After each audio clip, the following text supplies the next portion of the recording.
Hi, this is Dr. Sudeep Roy, board-certified facial plastic surgeon here at Refined Dermatology.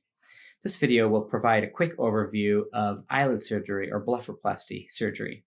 Blepharoplasty surgery is designed to help rejuvenate the appearance of the eyes.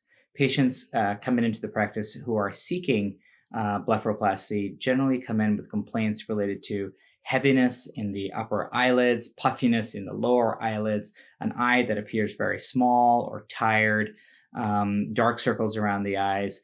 And so these procedures are really meant to help improve, brighten, widen the eyes, and kind of restore that youthfulness that used to be present. Upper eyelid surgery or upper blepharoplasty surgery involves a small incision in the eyelid crease that enables me to help remove excessive skin laxity that tends to hood over the upper eyelid, and also remove pockets of fat that sort of give that heavy appearance to the upper eyelid. Lower blepharoplasty procedures are meant to help with the bags underneath the eyes and also involve limited removal of periorbital fat that comes forward to give that the puffiness or the bag appearance.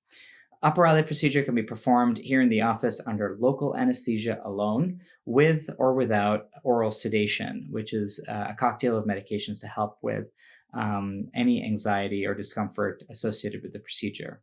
Lower blepharoplasty procedures are generally performed at an outpatient surgical center under IV sedation due to the incision being on the inside of the eyelid and additional stimulation for the patient.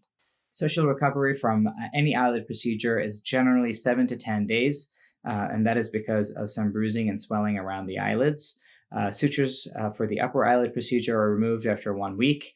And then as far as activity restrictions are concerned, this is also about 2 weeks, after which patients can resume most low impact activities such as exercising, running, heavy lifting, as well as air travel.